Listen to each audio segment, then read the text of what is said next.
வணக்கம் மக்களே, இது உங்கள் டனிமென் லைட்டன். நம் வாழ்க்கையை மாற்றக்கூடிய சிந்தனைகள், மனதை தூண்டும் கதைகள் மற்றும் வாழ்க்கையை தெளிவாக புரிய உதவும் உண்மைகள், இவை அனைத்தையும் நாம் இந்த சேனலில் பகிர்ந்து கொள்ளப் போகிறோம். ஒவ்வொரு வீடியோவும் உங்கள் மனதுக்கு ஒரு புதிய பார்வையையும் வாழ்க்கைக்கு ஒரு புதிய ஒளியையும் தரும் என்று நம்புகிறேன். அப்படியானால் இன்றைய சிந்தனையை தொடங்கலாம். உங்கள் வாழ்க்கை ஏன் முன்னேறவில்லை என்று தெரியுமா? திறமை இருந்தும் முயற்சி இருந்தும் ஏன் நீங்கள் அடிக்கடி தோல்வியை சந்திக்கிறீர்கள்? காரணம் உங்களில் இல்லை. காரணம் உங்களை சுற்றி இருப்பவர்களில் இருக்கிறது. சில நபர்கள், அவர்களிடம் இருந்து நீங்கள் இன்றே விலகாவிட்டால் நாளை நீங்கள் அழிந்து போவீர்கள். ஃபர்ஸ்ட் டைப் டேஷ் எப்போதும் முடியாது சொல்பவர்கள். இவர்களின் வாயில் பழைய பாட்டுதான். இது சாத்தியமில்லை, இதற்கு முயற்சி செய்யாதே, இதில் நீ தோற்றுவிடுவாய் என்று கூறிக்கொண்டே இருப்பார்கள். இவர்கள் உங்கள் கனவுகளை கொல்வார்கள். உதாரணமாக, ஒரு இளைஞன் தனது தொழிலை தொடங்க நினைத்தான். இதை பற்றி அவன் நண்பனிடம் கூறியபோது அவனது நண்பன் சிரித்தான். இது உனக்கு வேலையாகாது, பாதியில் உன்னால் முடியாமல் தவிப்பாய் என்று கூறினான். ஆனால் அந்த இளைஞன் அவற்றையெல்லாம் காதில் வாங்காமல் அடுத்து சில வருடங்களுக்கு கடினமாக உழைத்து, சில வருடங்கள் கழித்து தனது முயற்சியில் அந்த இளைஞன் வெற்றி பெற்றான். அந்த சமயத்தில் ஆரம்பத்தில் தன்னிடம் உன்னால் முடியாது என்று கூறிய அதே நண்பனின் நிலைமை இன்னும் அதே இடத்தில் இருந்தது. இதன் மூலம் நீங்களும் உங்கள் கனவை நம்புங்கள், அந்த முடியாது என்ற குரல்களை முடக்குங்கள். செகண்ட் டைப் பொறாமைக்காரர்கள், அதாவது வெளியில் பாராட்டு, உள்ளுக்குள் விஷம். இவர்கள் உங்கள் முகத்திற்கு முன்னால் ரொம்ப நல்லா இருக்கு என்பார்கள். உங்கள் முதுகுக்கு பின்னால் இவனுக்கு ஒன்றும் தெரியாது என்பார்கள். உங்கள் வெற்றியை கண்டு இவர்களுக்கு தூக்கம் வராது. Real life example. அலுவலகத்தில் ஒரு சக ஊழியர். நீங்கள் உயர்ந்தால் அவர் வாடுவார், நீங்கள் விழுந்தால் அவர் சிரிப்பார். இவர்தான் உங்கள் முன்னேற்றத்தின் முதல் எதிரி. பொறாமைக்காரர்களிடம் இருந்து ஓடுங்கள். அவர்கள் உங்கள் விளக்கை அணைக்க முயற்சிப்பார்கள். தேர்ட் டைப் பலியாட்டு நாடகங்கள். தங்கள் தவறை ஒப்புக்கொள்ளாதவர்கள் எப்போதும் என் தலைவிதி இப்படி, எனக்கு எல்லாம் எதிராக இருக்கு, பணம் இல்லை, நேரம் இல்லை, வாய்ப்பு இல்லை, இவர்களிடம் எதுவும் இல்லை. ஆனால் ஒன்று மட்டும் நிறைய இருக்கும். சாக்குப்போக்குகள். கல்லூரியில் ஒரு மாணவன் தேர்வில் தோற்றால் பாடத்திட்டம் மோசம், வேலை கிடைக்கவில்லை என்றால் நேர்மையானவர்களுக்கு இங்கு இடமில்லை. 10 வருடம் கழித்து இன்னும் அதே சாக்குப்போக்குகள். சாக்குப்போக்குகளை உருவாக்குபவர்கள் ஒருபோதும் நல்லதை உருவாக்க மாட்டார்கள். விலகி நில்லுங்கள். ஃபோர்த் டைப் சர்ச்சைக்காரர்கள். அமைதியை கொள்பவர்கள். சின்ன விஷயத்தை பெரிய பிரச்சனையாக்குவார்கள். அனைவருக்கும் எதிராக பேசுவார்கள். அமைதியான சூழலில் கூட ஒரு சண்டையை உருவாக்குவார்கள். உங்கள் மன அமைதி இவர்களுக்கு புரியாது. உங்கள் மன அமைதி எந்த சர்ச்சையையும் விட முக்கியமானது. இவர்களிடமிருந்து விலகி இருங்கள். ஃபிஃப்த் டைப் ஒப்பீடு செய்பவர்கள். உங்களை மற்றவர்களோடு ஒப்பிடுபவர்கள். பார்த்தியா, அவன் எப்படி இருக்கான், நீ ஏன் இப்படி? உன் வயதில் அவளுக்கு 2 குழந்தை, உனக்கு என்ன? இவர்கள் உங்கள் தன்னம்பிக்கையை படிப்படியாக அழிப்பார்கள். ஒவ்வொரு மனிதனும் தனித்துவமானவன். இது இவர்களுக்கு புரியாது. ஒப்பீடு என்பது நஞ்சு. அந்த நஞ்சை தரும் நபர்களை தூரத்தில் வையுங்கள். சிக்ஸ்த் டைப் உங்களை பயன்படுத்துபவர்கள். தேவை இருக்கும்போது மட்டும் நினைப்பவர்கள். உங்களுக்கு உதவி தேவைப்படும் போது இவர்கள் காண மாட்டார்கள். ஆனால் இவர்களுக்கு ஏதாவது தேவைப்பட்டால் உங்கள் கதவை தட்டுவார்கள். இது ஒரு ஒன் வே ஸ்ட்ரீட். நீங்கள் தருவது மட்டுமே, வாங்குவது எதுவும் இல்லை. எத்தனை பேருக்கு நீங்கள் உதவி செய்திருக்கிறீர்கள்? அந்த நேரத்தில் அவர்கள் உங்களுக்கு திரும்ப உதவி செய்தார்களா? இல்லை என்றால் அவர்கள் உங்கள் நண்பர்கள் இல்லை, அவர்கள் பயன்பாட்டாளர்கள். கொடுப்பதும் வாங்குவதுமான உறவுகளை வளருங்கள். ஒரு பக்க உறவுகளை முடித்து வையுங்கள்.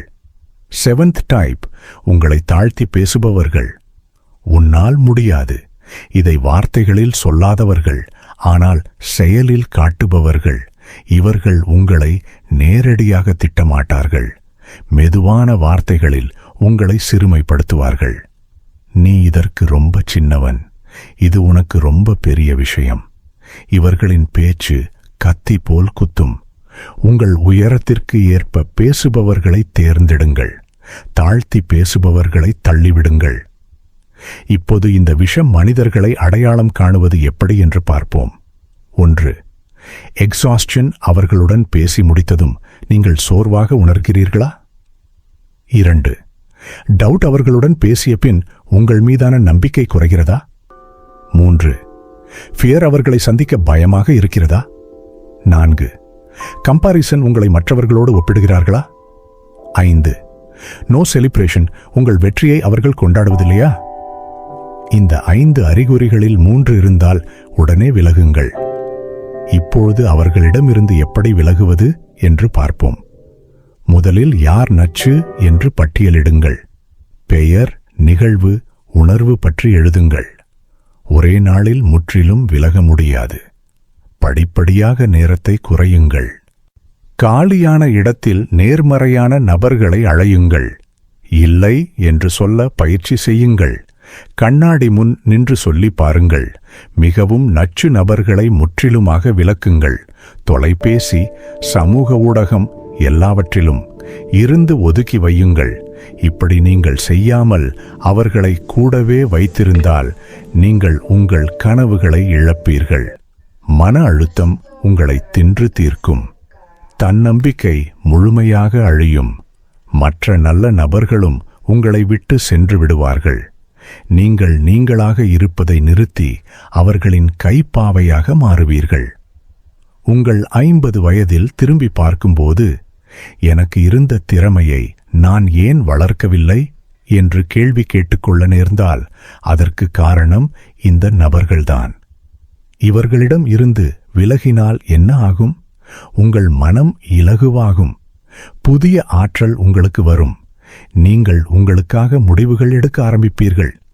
நேர்மறையான நபர்கள் உங்களை தானாக தேடி வருவார்கள். உங்கள் திறமை வெளிப்பட ஆரம்பிக்கும். நஞ்சை வெளியேற்றினால்தான் அமுது உள்ளே செல்லும்.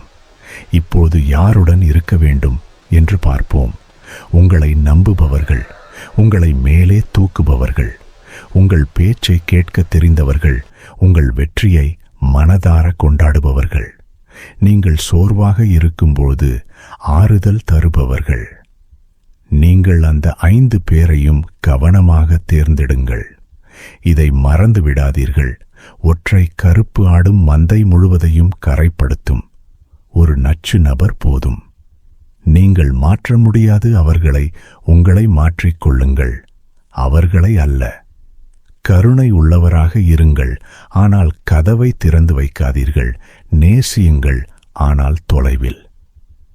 இன்று நான் சொன்ன ஒவ்வொரு வார்த்தையும் உங்கள் நல்வாழ்விற்காகவே. நான் உங்களை பிரிக்க சொல்லவில்லை, நான் உங்களை காப்பாற்ற சொல்கிறேன். உங்கள் வாழ்க்கை ஒரு பூந்தோட்டம். ஒவ்வொரு நபரும் ஒரு செடி. ஆனால் சில செடிகள் களைகள். அவை மற்ற செடிகளின் சத்தை உறிஞ்சும். அவற்றை பிடுங்கி எறிவதுதான் நியாயம். அது கருணை அல்லவா? மற்ற செடிகள் வளர வேண்டும் என்பதற்காக. அதேபோல் நீங்கள் வளர வேண்டும். எனவே இன்றிரவே ஒரு முடிவு எடுங்கள். யார் உங்களை சிரமப்படுத்துகிறார்கள்? யார் உங்களை சிறுமைப்படுத்துகிறார்கள்? யார் உங்களை மகிழ்ச்சியற்றவர்களாக வைத்திருக்கிறார்கள்? அவர்களின் பெயர்களை எழுதுங்கள். இப்போதே, நாளை காலையில் முதல் படியெடுங்கள். ஒரு செய்திக்கு பதில் சொல்லாதீர்கள். ஒரு அழைப்பை எடுக்காதீர்கள். ஒரு சந்திப்பை தவிர்த்து விடுங்கள். அவ்வளவுதான். ஆரம்பம் அவ்வளவுதான். நீங்கள் பார்க்கப் போகிறீர்கள், விலகியதும் உங்கள் வாழ்க்கை எப்படி பளிச்சிட ஆரம்பிக்கும் என்பதை. இன்று முதல் இந்த நபர்களிடம் இருந்து விலகியே இருங்கள். உங்கள் வருங்காலத்திற்காக, உங்கள் மன அமைதிக்காக, உங்களுக்காக. இந்த வீடியோ உங்களுக்கு பிடித்திருந்தால் லைக் செய்ய மறந்திடாதீர்கள். மேலும் இதுபோன்ற முக்கியமான தகவல்களை நண்பர்களுடன் பகிர்ந்து கொள்ளுங்கள். புதிய வீடியோக்களுக்கு சப்ஸ்கிரைப் செய்து பெல் ஐகானை அழுத்துங்கள். உங்கள் வாழ்க்கை உங்கள் கையில். கவனமாக இருங்கள், மகிழ்ச்சியாக இருங்கள். உங்களை அடுத்த வீடியோவில் மீண்டும் சந்திப்போம். இது உங்கள் டனீம் என்லைட்டன் மனமாற்றத்தின் தொடக்கம். சப்ஸ்கிரைப் செய்ய மறக்காதீர்கள். நன்றி, வணக்கம்.